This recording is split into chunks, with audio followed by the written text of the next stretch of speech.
Syidarlun Unit Tindak Pidana Korupsi Satreskrim Polres Aceh Singkil melakukan penyelidikan dugaan tindak pidana korupsi di Dinas Pendidikan dan Kebudayaan setempat.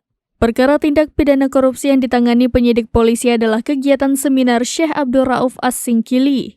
Dalam proses penyelidikan dugaan perkara tersebut, Unit Tipikor meminta pihak Inspektorat Aceh Singkil melakukan audit.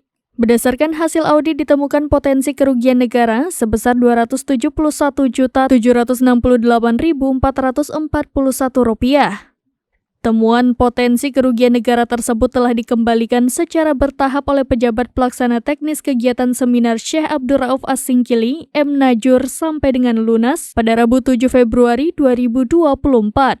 Pengembalian uang kerugian diserahkan kepada Inspektur Inspektorat Aceh Singkil Muhammad Hilal untuk selanjutnya disetor ke kas negara di ruang konferensi pers Polres Aceh Singkil.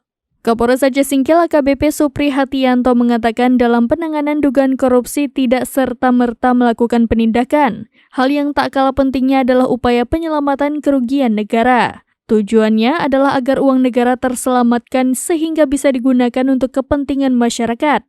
Kendati demikian, sebut Kapolres, pengembalian kerugian negara bukan berarti menghilangkan perbuatan melawan hukum, sehingga proses penyelidikan tetap berlanjut untuk menemukan perbuatan melawan hukum. Dari Aceh Singkil, Dede Rosadi, serambinews.com. Jadi pengembalian ini bukan fokus daripada proses penyelidikan kita, tapi memang pengembalian ini ruang bagi para pihak, pejabat pengelola keuangan untuk bisa kesempatan memulihkan keuangan daerahnya, mengembalikan daripada kerugian yang berhasil ditemukan dari pemeriksaan. Download Tribun X sekarang, menghadirkan lokal menjadi Indonesia.